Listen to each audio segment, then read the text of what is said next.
here on Maritime Machines, we're making a connection between a passion project, something that is helping connect the present with the past, and it is a bit of a bumpy ride, but we're very grateful for Wayne and his availability to tell us a story about this car and his connection to it.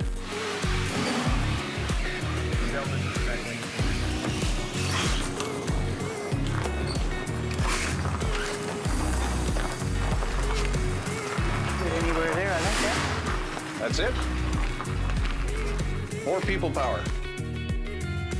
So what are we looking at here, Wayne? What is this car? This is my interpretation of an AAR Cuda. So people who don't know what that is, what's an AAR Cuda? It's an all-American racing tribute car, basically, right, from the 60s, 70s. This one's actually started out as a 1970 Cuda. Okay. And we're building it in memory of my son. Chris Bishop. Chris Bishop.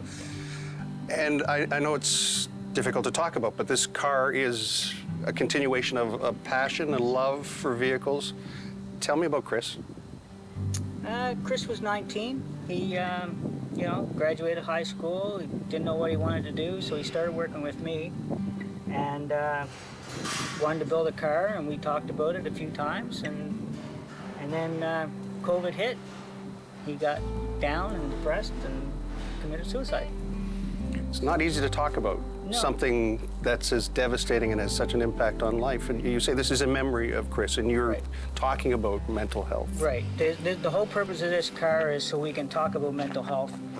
Show the car to people, and maybe we can get some kids talking, and maybe if they're feeling down, maybe they'll talk to their parents, you know? I mean, I always say to kids because it was my kid, but it's anybody, really. I mean, you know. But this puts you in a really special place in a lot of ways. Yeah, in a hard place sometimes, because I'm trying to promote the mental health part of it and talk about Chris at the same time, but then I'm hearing other people's stories, which makes me more depressed because knowing that there's so much of it out there, you know, like before Chris passed, I never even thought about mental health or anybody passing away from it, you know. You hear the odd story every now and then if you knew somebody who knew somebody.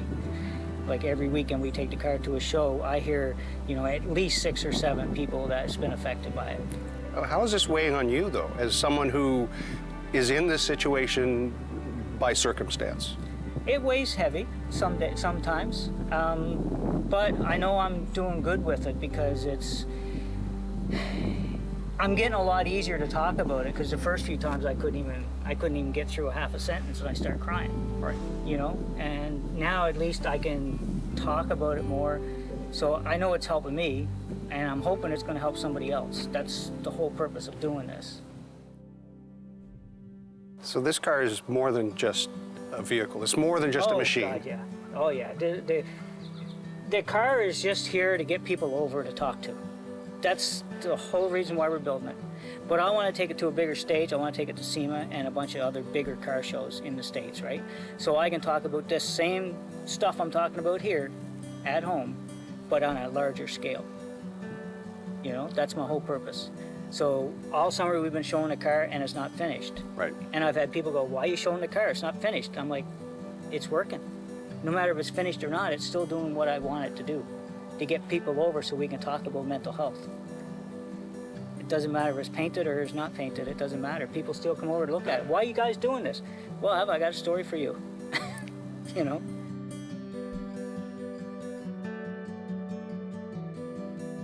We've heard good stories so far. So I know it's doing something, and so I'm just going to keep it going. You know? If it takes me longer to heal, that's okay. If we can save somebody's life by just talking, isn't it worth it? You know, a lot of that, it seems counterintuitive that someone who's struggling, for you to ask, are you seriously thinking about ending your life? Do you have a plan? To ask somebody that, it takes a lot of courage because you don't know what the answer is going to be. No, but you open the conversation. Hey, you got to open the conversation no matter what it is in life. If you don't know, you don't know, right? You know, if you don't ask questions, how are you supposed to know what's going on in people's lives and vice versa, you know? That's the way I look at things, you know? I mean, if you don't ask questions, you're not going to get nothing. Like, I've had a guy, the very first show we went to with this, I'll give you this one story. We were there and we were still setting up. And this gentleman come over and he was just looking at the car and he didn't know nothing about the car. He didn't know us, didn't know the car. And he was just looking at it and just staring and staring. So I asked him, I said, any questions on the car? You know why we're building it? And he said, no. So when we started talking, I told him about it. Start talking about Chris. So he asked me all kinds of questions about Chris. And he started crying. He started tearing up and he was just, I knew he was really emotional. So I said, okay, there's something to this story that is making him feel bad. And so then I asked him, you know, you okay? And, you know, I give him a hug. And he said, no, he said, my son passed away a year ago for the same reason. So I asked him about his son and we got in a big conversation. We were about an hour talking. And then at the end, he said to me, he said, Wayne, I just want to thank you, he said, because you're the first person I talked to about my son. And that's been a year. You know, that to me was just heartbreaking. Some people though might feel this is going to weigh more heavily on you, that it keeps the hurt open longer. I kind of look at closure in a different way. Closure means I'm okay to talk about it. Yeah. And if it harms or hurts or bothers people, that's on them. That's the way I am. I mean, for me, this car helps me because I talk about Chris. I'm getting the word out about him. His name is getting out there, you know. I mean, he's going to be more, I wouldn't say famous, but more well-known, you know, out there than he probably would have been if he was still alive, maybe. I don't know. Not that that's the big thing, no, but the big thing is that people are going to hear the story and say, oh, God, Chris could be my son or my daughter. Tragically, there are cultures that feel that people pass twice. Once when they leave this world physically, and the second time when no one remembers them. This is a lasting tribute. They're going to remember. They're going to remember. Yeah. Especially if anybody sees the card, they're going to remember because this is what this is for. You know.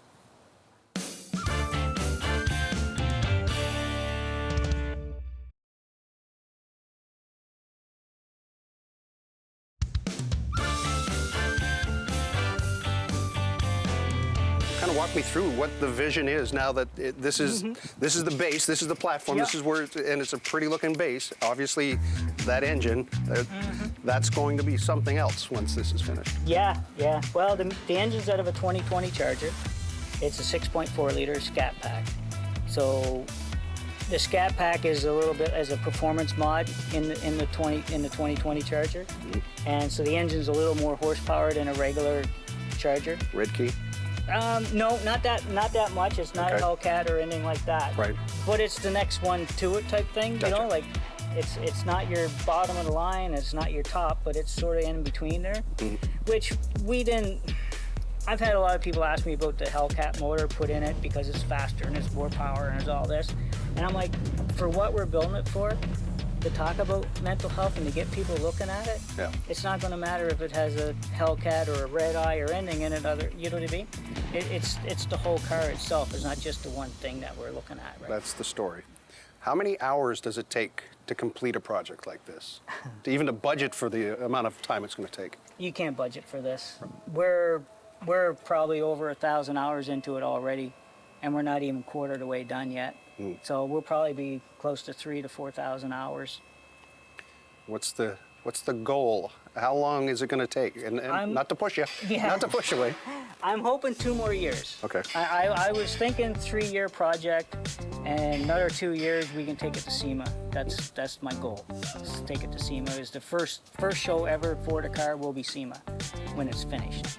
And for people who are watching who don't know what SEMA is? SEMA is basically the biggest trade show for the automotive industry in the world. It's at, they usually have it in Las Vegas every October. So that's the plan. And not to sell, not to take there to put up for auction. It's there to show people what Wayne is capable of. Right. With the team. It's a little bit of catch-22 for that because we start building it so we can talk about mental health and Chris and what happened and stuff.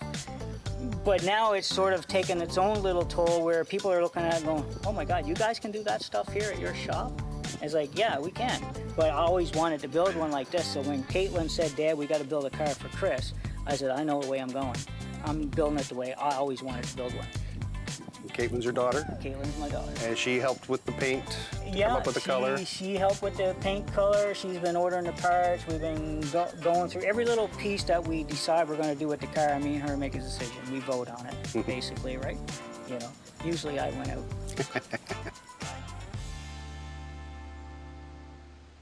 So talk a little bit about the custom color.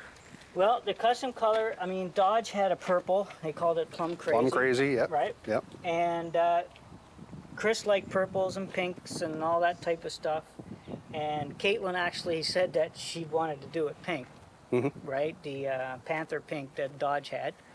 And I said, well, I'm not a pink person, so I said, I'll split it with you. We'll go with purple.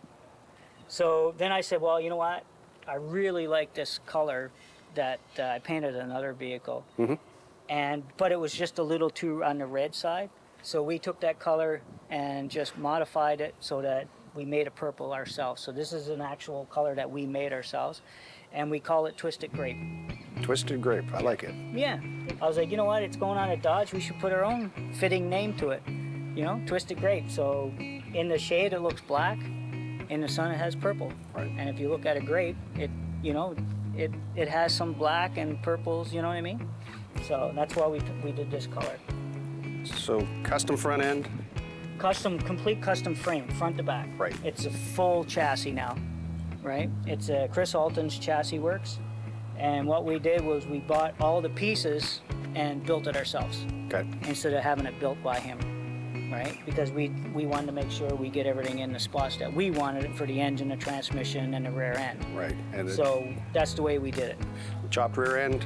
Yeah, the rear end's narrowed a little bit. We got 20-inch wheels on the back, 295s, so they're pretty wide for what we're doing.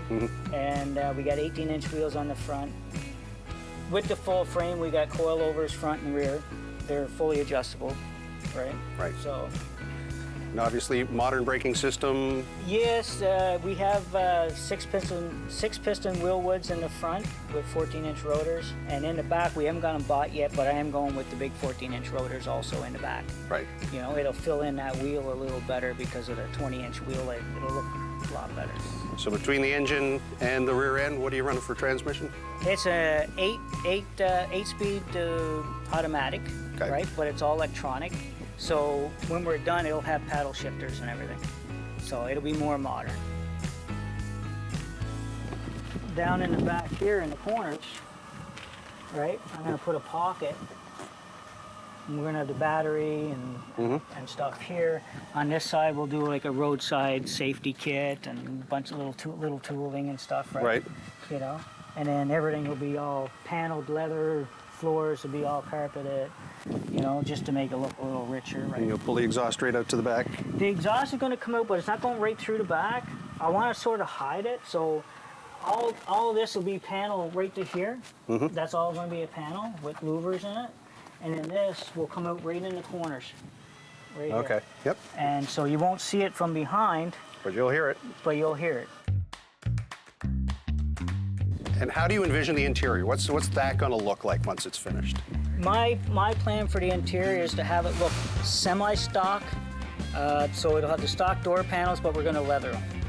So it'll look sort of original, but with that more exotic leather on it. Even the dash will be leather. The seats are going to be leather, you know, with carpet.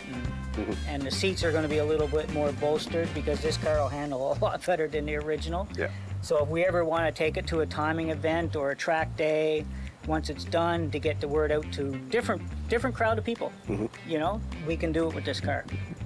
And people might be looking at the interior now and going, well, those aren't roll bars. That's part of your system that you have here at your shop to keep things straight and aligned? Right. This is it. That's the bars that are in the car right now are just to keep everything so that they stay in place until it gets finished welding. And it's not even finished welded yet, so there's still things can move and stuff. Most of the panels, like the front clip and the rear quarter panels and stuff, they're all just sort of screwed on so people can see what the car's going to look like when we go to car shows, right? But all that'll have to come back off to finish the rest of the metalwork, right? You certainly seem like a doer, someone who likes to get things done. Is it unusual to have a project that, you know, you're focused on how it's going to work, but you just haven't had time to put all of your resources into it? Yeah, I actually have another project in the shop right now that I've been working on for 10 years, but it keeps getting put off to the side because customers' cars come first, right. And you know, customer's always right. But this one here is a little different. I make time for this.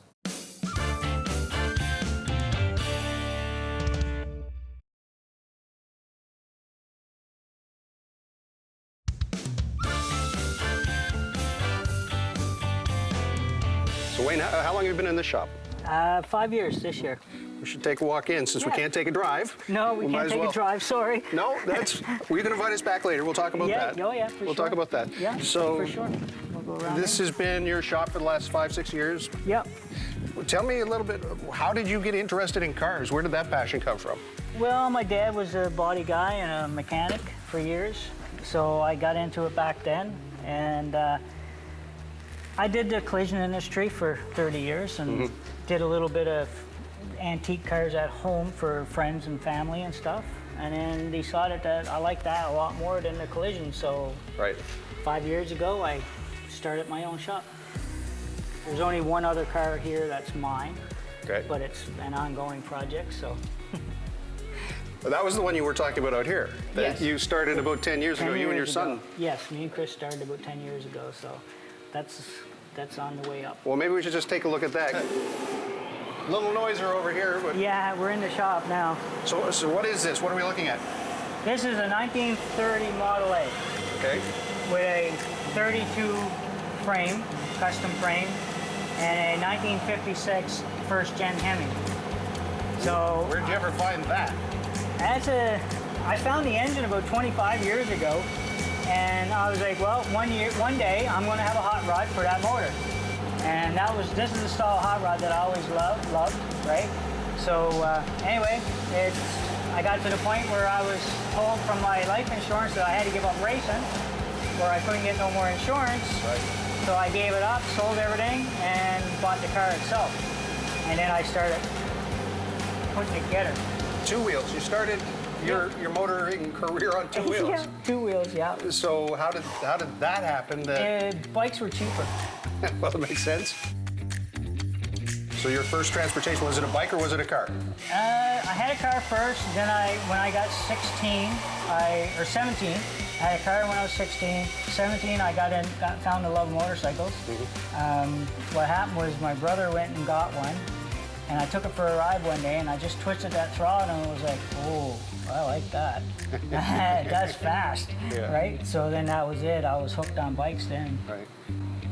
Do you own any vehicles now that you had back then, or do you tend to rotate through them? I rotate pretty quickly through vehicles. I have been looking for that original bike that I had when I was a kid, but I can't find one right now, so I'd like to find one. What kind of bike was that? It was a GS 750E. Okay. Yeah, 1984.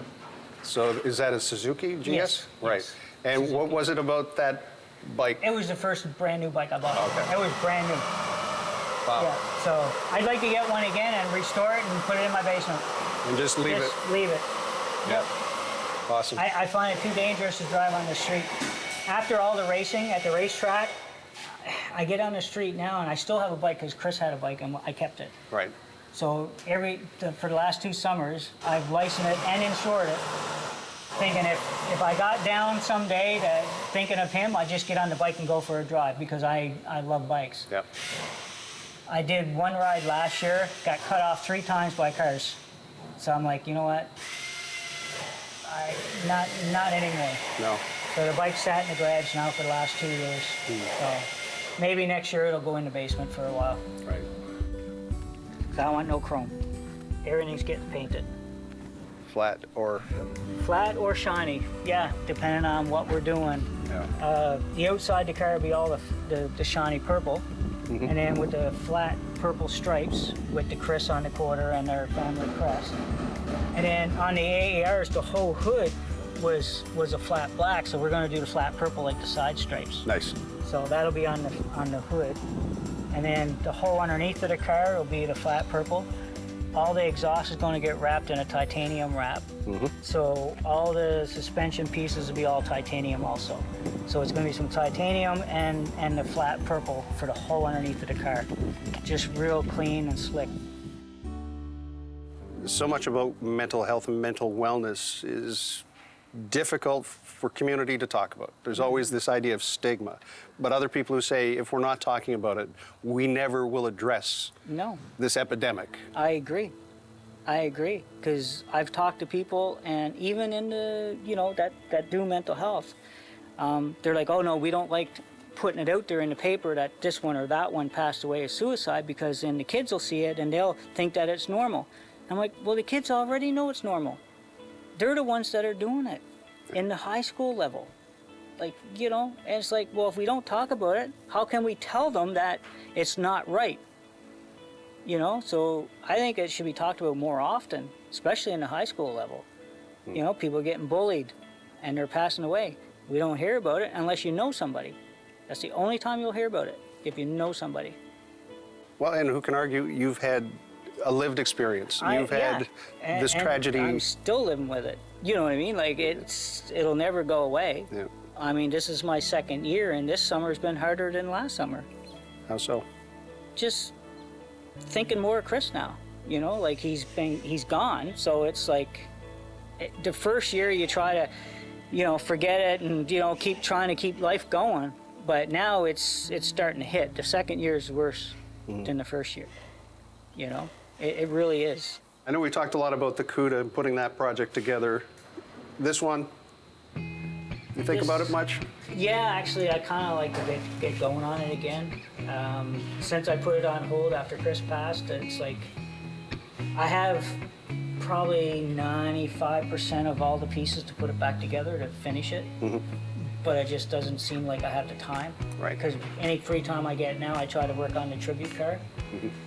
But I think Chris would like to see this done too, so I want to, maybe this winter I'll spend a day here and there on it, and maybe we'll get it put together so I can start driving it too.